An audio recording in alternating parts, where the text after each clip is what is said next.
Shalom Bapak Ibu, para pejabat dari Gereja Bethel Indonesia, khususnya yang berdomisili di Jakarta. Doa kami, Tuhan selalu memberkati saudara, untuk memberi kekuatan di dalam pengembalaan Bapak Ibu saudara. Nah, hari ini kita kembali masuk dalam program kita, yaitu namanya ngeteh. Nah, sesuai dengan namanya, kita mau ngeteh dulu. Yuk kita ngeteh itu dari ngobrol teologia. Ngobrol teologia, ngeteh. Ngobrol teologia.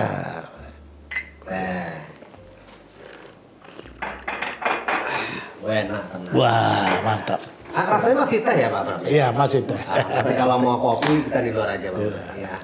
Oke. Nah, Bapak Ibu saudara-saudara, hari ini kita akan melanjutkan pertemuan yang lalu mengenai butir ke-6 dari pengakuan iman GBI, yaitu sakramen baptisan air atau sakramen permandian. Nah, yang ingin ditanyakan adalah Bapak Ibu, sebetulnya untuk dibaptis itu kan ada persyaratannya. Syaratnya apa aja sebetulnya ya? Nah, sebelumnya saya akan kembali perkenalkan karena ada formasi baru. Yang sebelah kanan saya masih tetap Bapak Pendeta Yohanes Abraham Soala. Shalom. Shalom, mantap. Pak Yohanes namanya ya? Iya, depannya. Enggak, depannya Yohanes. Enggak, memang ini supaya lengkap Pak Teh. Dalam perjanjian lama ada Abraham, perjanjian baru Yohanes. Sorry, bukan Abraham. Orang selalu salah. Abram. Oh, nama saya Abraham. Abram. Berarti ada bedanya Abraham ya. Nanti bisa kontak langsung. Nanti. Kemudian di sebelah kanan Pak Abraham adalah Bapak Pendeta Cornelius Rahtomo. Shalom Pak Cornelius. Shalom Pak Petrus, shalom Bapak Ibu semua. Nah, beliau ini adalah dosen di STTRM, sekaligus juga adalah gembala sidang dari Gembala Jemaat NILC atau apa? NILC, New Living Christ. Nah, itu dia ya. Susah but dah ayah. Nah, yang berikutnya adalah sahabat saya juga, rekan kita semua, Bapak Pendeta Bun Mintat. Shalom Pak Bun. Shalom semua. Ya, ini telo kita. Nah, hari kita akan meneruskan dari butir yang ke-6, sakramen permandian atau baptisan air. Syaratnya apa sih sebetulnya untuk dibaptis? Pasti ada syaratnya nih. Dari Pak Abraham kembali. Ya. Syarat yang paling pertama seperti bagaimana kita bisa mengendarai sebuah mobil. Syarat pertama yaitu SIM. Bukan, buka pintu mobil. Buka pintu mobil. Iya, gitu kan? Wah, kalau soal nanti punya SIM itu belakangan. Buka dulu pintu mobil. Nggak bisa masuk, nggak bisa nyetir. Demikian juga baptisan. Jadi syarat utama yang pertama daftar. Daftar kemana Pak? Ya daftar ke tempat gereja di mana dia mau dibaptis. Berarti Bapak Ibu harus tertanam di satu gereja lokal. Ya daftar dulu dong. Iya, tertanam di satu gereja lokal ya. Ya. Terus Pak ya. Susah mau pelawak terus Pak. Daftar, lalu yang menurut saya kalau basicnya yang paling penting itu adalah menyadari bahwa dia orang berdosa dan dia butuh keselamatan dalam Yesus. Dan ini yang penting lagi, syarat utama adalah dia berani menyatakan diri bahwa saya itu pengikut Yesus. Jadi waktu dia dibaptis itu kan sebenarnya menyatakan diri. Kalau dia misalnya malu, oh saya dibaptis di sembunyi-sembunyi, ya itu enggak bisa. Karena kan I proclaim ya, saya menyatakan diri, yaitu di banyak orang. Makanya menurut saya baptisan yang paling bagus itu adalah di tempat umum, bisa di laut, di danau, di sungai. Kalau kami besok mau baptisan, besok kami baptisan di kolam renang. Berapa orang Pak? Besok ada 6 orang. Puji Tuhan. Jadi jiwa ya, dimenangkan bagi sudah dihubungi bahwa mereka sudah selesai katekisasi, tinggal Bapak Pendeta kapan mau membaptis. Saya dapat info dari yang memberi katekisasi sudah selesai. Kapan Bapak Pendeta baptis? Besok kan hari libur. Tadinya mau pendetanya juga libur ya Pak ya? Iya, karena hari Sabtu saya ke Purwokerto. Maaf Pak, berapa lama Pak untuk katekisasi ke Bapak? Gereja Bapak? Saya kurang tahu. Masing-masing beda ya? Ada. Pokoknya yang penting menyelesaikan modulnya. Mungkin ada 8 kali. 8 pertemuan. modul. Nanti kalau setiap minggu 1 modul 2 bulan ya? Ya, tapi bisa juga dipercepat tergantung mereka apa namanya ya. Kayak sekarang kuliah kan ada kuliah cepat begitu. Iya, intensif. Iya, intensif gitu. Jadi misalnya karena ada masalah apa, misalnya pasangannya ada di luar kota atau apa gitu. Pakai Zoom bisa dong Pak ya? Bisa pakai Zoom, tapi yang penting 8 season itu diselesaikan. Diselesaikan dan paham juga gitu. Itu syaratnya menurut saya di situ. Ya, masih Pak Abraham. Mungkin ada tambahan Pak Ratmo? Syarat untuk Ya, dibaptis? syarat untuk dibaptis ya Tambahan. harusnya orang bertobat dulu ya, terima Yesus sebagai Tuhan dan Juru Selamat, lalu memberi diri dibaptis. Karena Markus 16 ayat 16 katakan barang siapa percaya dan dibaptis ya, percaya Yesus dulu ya. Artinya bertobat meninggalkan manusia lama dan memberi diri dibaptis sebagai tanda pertobatan itu sendiri. Percaya dibaptis kamu akan selamat. Iya. Kalau nggak percaya nggak selamat. Berarti nggak dibaptis dong tuh ya? Ada kaitannya ya? Kalau nggak percaya ya nggak selamat. Tanda percaya ya dibaptis kan begitu ya, tanda orang percaya kan. Enggak, ayat itu ada kaitan gitu ya? Iya kan, siapa yang percaya dibaptis kan selamat. Kalau nggak percaya nggak selamat. Berarti baptisan ada kaitannya nggak? Baptisan itu hanya tanda orang bertobat. Nah itu memberi diri dibaptis, tapi baptisan sendiri kan nggak menyelamatkan. Iya, tapi ketika dia percaya dia pasti dibaptis. Harus memberi ya? diri dibaptis sebagai tanda orang itu percaya dan bertobat ya. Ya. Sebagai bukti Sebagai bukti. bahwa dia percaya Yesus. Ya. Nah, kemudian ada yang menarik juga nih, Pak. Mungkin sekarang saya ke Pak Bun ya. Kalau seseorang belum dibaptis, Pak Bun, boleh nggak ikut sakramen perjamuan kudus? Sebaiknya sih jangan. Kenapa tuh? Karena bagi orang yang sungguh-sungguh sudah perjamuan kudus kan buat mereka yang sudah sungguh menjadi anggota tubuh Kristus. Ya. Ya, mengakui tubuh dan darah Kristus itu. Ya. Oleh sebabnya di gereja-gereja yang pada umumnya mainstream itu perjamuan kudus itu adalah untuk mereka yang sudah dibaptis. Walaupun tidak semua orang dibaptis hidupnya serius kan. Iya. Tapi kan yang dibaptis betul-betul serius apalagi belum dibaptis kan. Iya, jadi repot kan, betul nggak? Gitu.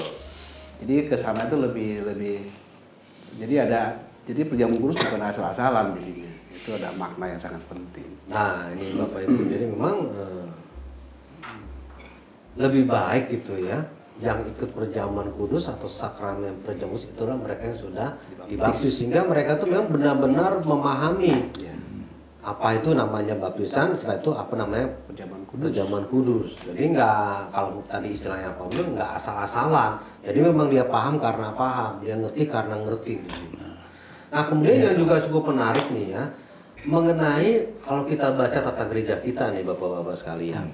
Di situ kan ada formula dari baptisan air.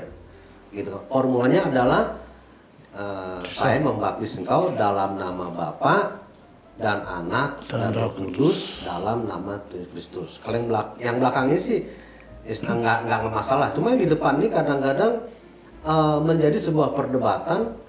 Kenapa tidak formulanya dalam nama Bapa, Putra, dan Roh Kudus? Nah, kalau Pak Abraham sendiri bagaimana Pak pemahaman Bapak? Pemahaman Bapak? Yang betul. Kita belum masuk ke konteks aslinya nih. Tapi gimana tadi Bang? Gini, Bapak kan kalau formula baptisan kita itu dalam nama Bapa, Anak, dan Roh Kudus. Ya. Kenapa enggak dalam nama Bapa, Putra, dan Kudus? Putra itu kan jelas gendernya kan. Iya. Kalau anak itu kan bisa putra atau putri. Atau kalau dalam bahasa Alkitabnya laki-laki dan wanita. Sehingga nanti melahirkan gender baru laki-laki.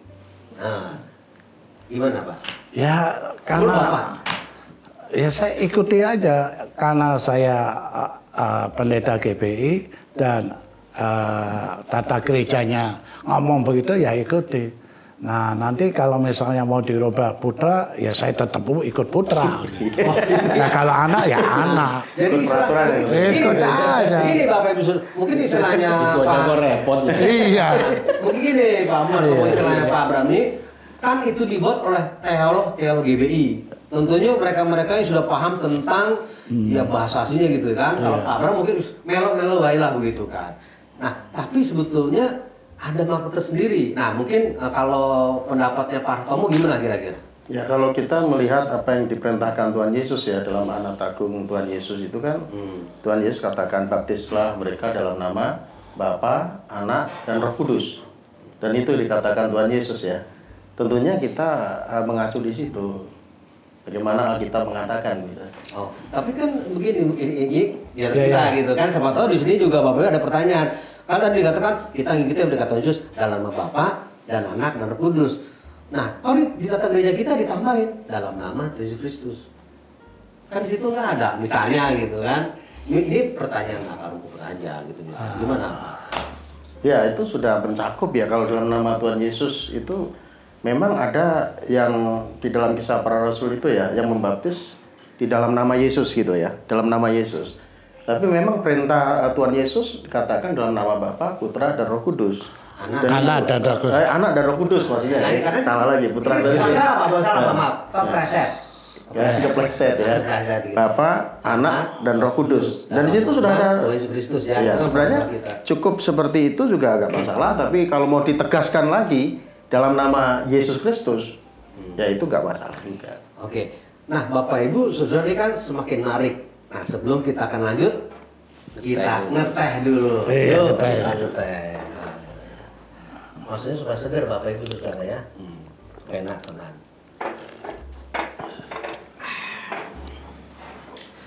Nah, kembali ke pokok pembahasan tentang formula.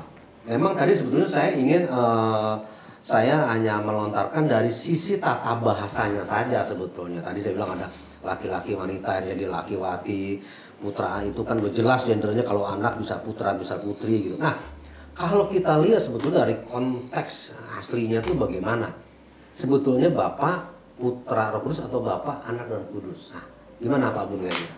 Ya, kalau dalam bahasa Inggrisnya pakai son. Kalau Huios dan anak putra yang dewasa. Tapi kalau kita dalam bahasanya tidak salah juga, karena kita kan masih memberikan penjelasan kepada orang yang kan calon baptisan. Iya. Anak itu siapa? Itulah Yesus Kristus. Gitu. Itu jelas ya. Bentar Pak Bun, sebentar. Cuma masalahnya Bapak Ibu kadang-kadang nih ya, kadang-kadang sering kagak, kadang-kadang aja. Nah, yang memberi penjelasan nggak kasih penjelasan. Oh gitu. Itu aja, lanjut Pak. Nah, berarti Lanjut. Kadang-kadang Pak nggak sering, kadang. penjelasannya diperjelas. Iya. Nah, tapi yang menarik menurut saya malah begini loh, Om. Terus Gimana? jadi ada orang dalam tanda kutip ya kalau itu mengatakan itu GP itu Jesus only.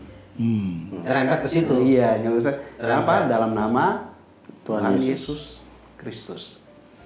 Kalau saya perhatikan di Alkitab, di Kisah Rasul itu dibaptis itu semua pakai nama itu. Yesus Kristus. Hanya di Injil Matius yang memberi formula tentang Bapak, Anak, Roh Kudus gitu. Apakah salah? Tidak salah sebenarnya, saudara. Kalau saya perhatikan, sebab dalam baptisan itu adalah kita menyatukan diri dengan siapa? Bukan dengan Bapa. Tuhan Yesus.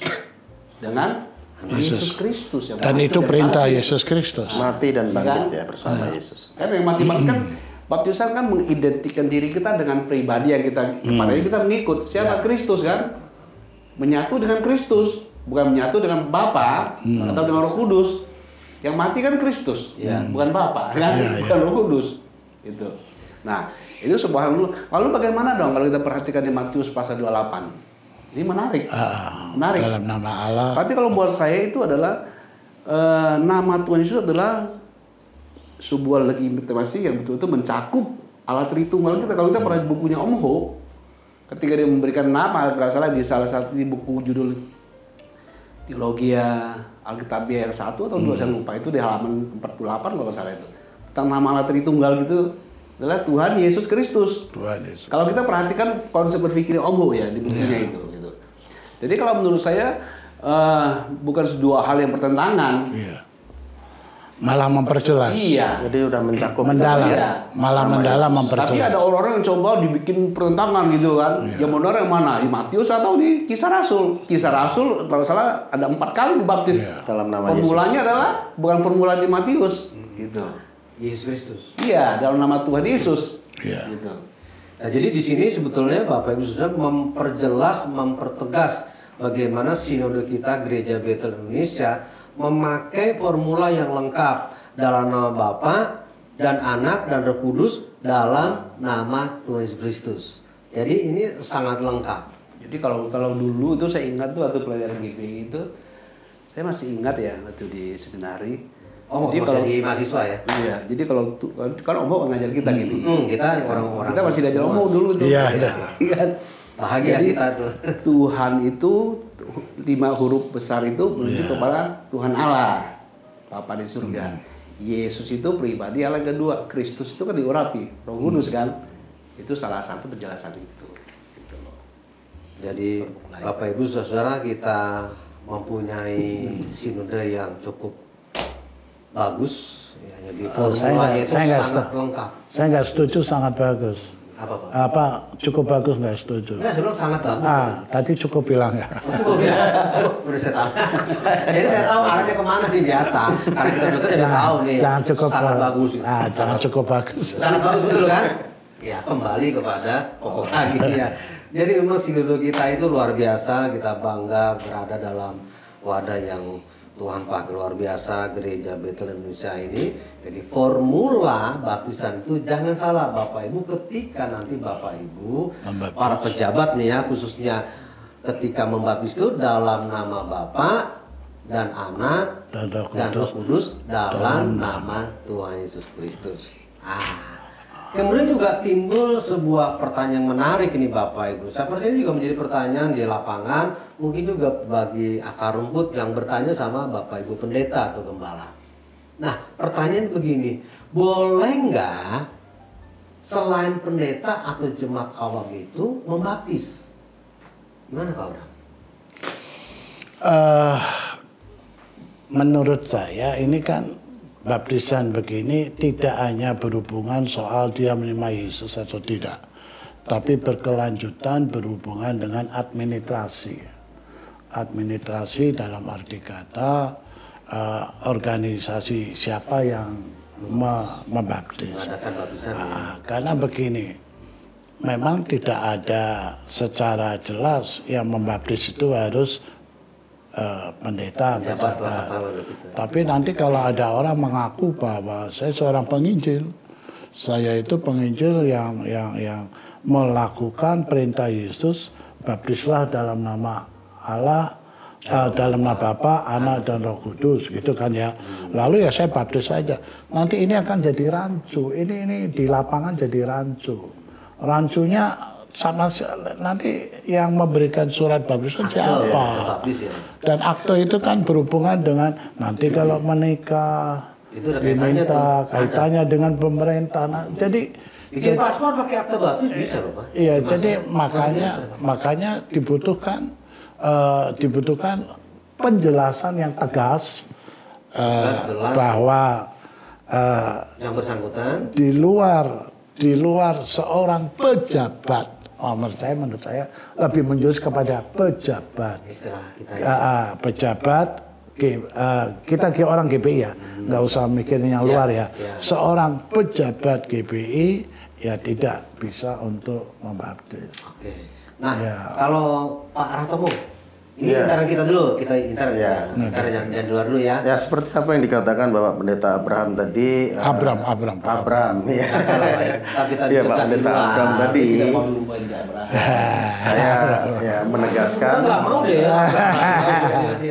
Oke, kembali. Jadi ya Pak Pendeta Abraham tadi sudah jelaskan ya gamblang ya. Jadi memang yang punya otoritas atau hak untuk membaptis itu ya seharusnya memang pejabat. Ini berbicara tentang organisasi kan, keteraturan khususnya GPI itu. Kalau semua orang membaptis nanti kan nggak jelas ya. Bagaimana mengeluarkan surat baptis? Fisiknya ya nggak ada seperti itu. Bisa saja kalau dalam kasuistik ya mungkin dalam kondisi darurat seperti itu ya orang mungkin sudah mau mati. Ya saya pernah juga itu membaptis paman saya sendiri ya, yang masih belum percaya Yesus pada waktu itu. Kita injili percaya Yesus, karena sudah nggak ada harapan lagi. Saya bawa ke kamar mandi, saya belum pejabat waktu itu, saya guyur saja. Karena saya dengar firman Tuhan, orang percaya harus dibaptis kan. Ini siapa yang mau baptis lagi? Karena gereja juga jauh kan gitu, itu di pelosok gitu, saya baptis saja. Aku membaptis Pak Kuslanto dalam nama Allah, Bapa, Putra, Anak dan Roh Kudus dalam nama Yesus. segala dosa telah dikuburkan melalui baptisan ini. Ini kan Begitu. kasustik ya. Ini kasustik. Kalau yang ini akte baptisan udah nggak dipakai, orang langsung mati. Habis itu mati memang. Iya betul, udah habis Pak. Nggak dipakai. Ya. Mau dibuat nggak dibuat ya nggak sama. Ini kasustik aja. Nah, jadi Ya. Bapak Ibu saudara sekalian, memang jadi kalau kita dengar intern kita ini yang berhak punya otoritas membaptis adalah seorang pejabat. Memang seorang pendeta penuh, tapi seorang pendeta penuh atau seorang pendeta pembina bisa memberikan mandat sama PDP-PDM, boleh juga membaptis. Nah, cuma begini, ini yang terakhir nih ya, ke Pak Bun. Kalau memang kasusnya seperti tadi Pak Ratomo gitu ya, bukan seorang pejabat, apakah itu sah? Kemudian gimana ke depannya untuk dia bisa dapat akte baptisnya itu Pak Bun? Tapi yang pertama itu sah nggak ketika dibaptis oleh awam? Sah menurut Allah, sah di depan Tuhan itu bukan? Sah? Sah Pak Bun? Sah di depan Tuhan. Walaupun bukan pejabat gitu ya? Dalam kondisi kan Tidak mungkin. sebaiknya pembaptis adalah pelayan Tuhan. Iya. Sebaik kenapa? Kedepannya kan pembinaannya, tanggung jawab, Follow up ya istilahnya ya. menjadikan orang jadi warga gereja, Imannya itu bertumbuh. legalitas yang dibutuhkan juga itu sebaiknya. Tapi kita kan tidak bisa memungkiri di kasus tertentu di mana orang saat terdesak kan, ketika orang sudah diambang menuju ke sana itu, Ya, ambang pintulah. Itu kan drastik. Jadi sebaiknya baptisnya adalah pejabat, karena sekarang kan hampir semua orang kan bisa, kecuali Cukup banyak ya. kecuali. Nah, sah tidak sahnya kan di hadapan Tuhan. Nah, kalau orang baptisnya adalah seiman, sah menurut saya. Tapi kalau dia kasusnya kan itu bukan berarti semua soalnya masing-masing membaptis kan liar, jadi kan kacau. Jadi ada batasannya Bapak. Iya. Iya. Nanti siapa yang tanggung jawab kan? Liar nanti. Iya. Nah, jadi sudah terjawab ya Bapak Ibu Saudara, memang yang punya otoritas itu adalah seorang hamba Tuhan. Dalam sinode kita disebut pejabat. Apalagi kalau dalam sebuah gereja ditertanam, dia akan mendapat setelah dibaptis namanya akte baptis. Nah, ini berguna untuk berikutnya ketika dia mau nikah, bahkan juga pengalaman jemaat saya itu soal namanya itu berbeda antara akte lahir, kemudian di ijazah, akhirnya bagian imigrasi bilang udah akte baptis, gitu. Dikasih akte baptis cocok sama akte lahirnya, udah jadi paspor, luar biasa loh, bisa bentuk paspor loh, luar biasa. Jadi Bapak Ibu Saudara, inilah pokok bahasan kita tentang baptisan air. Saya percaya ini sangat memberkati dalam pelayanan Bapak Ibu. Dan sebelum kita mengakhiri topik ini, membahas kita sesuai dengan namanya ngobrol teologi. Yuk kita ngeteh. Ngeteh dulu. Nanti setelah ini baru kita ngobrol. Iya. Nah,